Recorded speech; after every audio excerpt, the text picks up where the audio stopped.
Hello বন্ধুরা, তোমরা সবাই কেমন আছো? চলো একটা ব্লগ ভিডিও নিয়ে চলে এলাম। তো যাচ্ছি বিয়েবাড়ির গেটটা দেখো কত সুন্দর সাজিয়েছে। যাওয়ার পথে দেখতে পেলাম কত সুন্দর ফুচকা, পাপড়ি চাট। তো বরকে বললাম চলো গিফটটা দিয়ে এসে তারপরে আমরা খাওয়া দাওয়া করব। সবাই খাচ্ছে, নাহলে হাতে নিয়ে খাওয়া দাওয়া করাটা ঠিক না। তো আমরা উঠে গেলাম, দেখো বাদিকে খাওয়ার জায়গা, খেতে বসেছে অনেকেই, কারণ আমরা গিয়েছিলাম 8টার সময়। তো আমরা এখন সিঁড়ি দিয়ে উপরে উঠে যাচ্ছি, মেয়ের কাছে গিফটটা দেব, দিয়ে কথা বলে আবার এসে একটু টিফিন করে আবার আসবো। আর এইদিকে দেখো ফটোশ্যুট চলছে, নতুন বউ মানে মেয়ের বিয়েতে আমরা এসেছি।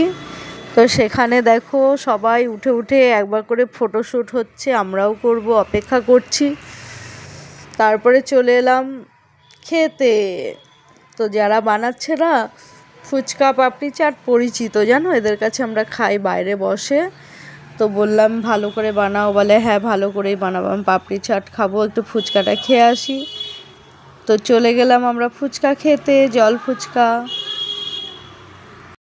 তোমাদের দাদাকে বললাম আমি একটু ফুচকা খাবো, একটুখানি ভিডিওটা করে দাও না, কারণ আমি তো নিজেই ভিডিও করি, আমার ভিডিওটা কে করবে। তা ভিডিও করতে বলেছি, আমাকে না দেখিয়ে শুধু এইদিক ওইদিক দেখিয়ে যাচ্ছে। আসলে বুঝতে পারছো প্রফেশনাল ফটোগ্রাফার নয়। তো আর কি করা যাবে, যেটুকু করেছে ওইটুকুই যথেষ্ট। তো আমি খেতে খেতে একটা আমার বরকে খাইয়ে দিলাম। আর ফুচকাগুলো বেশ অনেক বড় বড় ছিল, আমি খেতে পাচ্ছিলাম না, তাই আস্তে আস্তে খেতে হলো। ফুচকা তো আমার ভীষণ প্রিয়, তোমরা জানো। তো চলো দেখি আগে কি দিচ্ছে। ওইদিকে পাপড়ি চাট তৈরি হচ্ছে, কারণ পাপড়ি চাট বললেই তো হবে না, পাপড়ি চাট বানাতে একটু সময় লাগে। দই দেবে, চাটনি দেবে, অনেক কিছু দিতে হয়। তো আমি ফুচকা মোটে গুনে গুনে 4 থেকে 5টা খেয়েছি।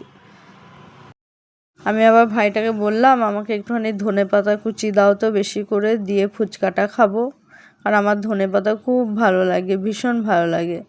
ছোলা ধনেপাতা খুব ভালো লাগে, তবে আগে থেকে খাওয়াটা কমিয়ে। পাপড়ি চাটটা তৈরি হচ্ছে দেখাতে পারলাম না। তারপরে আমরা চলে এলাম কফি স্টল, আর ওখানে আছে পকোড়া, ভেজ চিকেন দুটোই আছে। আমরা ভেজ পকোড়াটা খাবো। তো এই পাশে আছে চিকেন পকোড়া, সবাই নিচ্ছে, আর ওইদিকে আছে ভেজ পকোড়া। তো ভেজ পকোড়াটাই আমার বেটার লাগে, ভালো লাগে, বেশ সুন্দর করে তৈরি করে। তো দুজনে মিলে ভেজ পকোড়া খেয়ে তারপরে কফি খেয়ে আবার চলে এলাম ওপরে। তারপরে একটু দেখে রেখে বললাম চলো খেয়ে আসি, এসে বিয়েটা দেখবো যত সময় থাকা যায়। দেখো বন্ধুরা, বিয়েবাড়ির মেনুটা দেখলে। আমরা খেতে বসেছি, এখন খেতে বসে অপেক্ষা করছি কখন দিতে আসবে, কারণ এখানে অনেক মানে ক্যাটারিংয়ের ছেলেরা সবাইকে পরিবেশন করছে।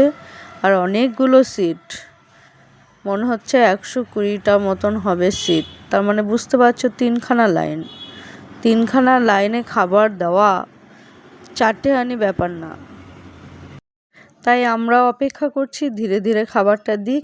স্যালাড দিয়ে চলে গেছে, স্যালাড খাচ্ছি দুজনে মিলে। এরপরে এক এক করে সব আসবে, যেগুলো আমাদের পছন্দ সেগুলো আমরা খাবো, আর যেগুলো পছন্দ না আমরা খাবো না। তো ভিডিওটা কেমন লাগলো অবশ্যই জানাবে। এটা ছিল বিয়েবাড়ির পার্ট 1। এরপরে একটু অপেক্ষা করো, পার্ট 2 দেখতে পাবে। ফুল খাওয়া দাওয়ার ভিডিওটা দেখালাম না, বুঝতেই পারছো অনেক দেরি হবে, অনেক লেন্দি হবে, তাই এইটুকু থেকে স্টার্ট করলাম। সবাইকে টাটা, ভালো থাকবে, আবার দেখাবে সেকেন্ড পার্টে।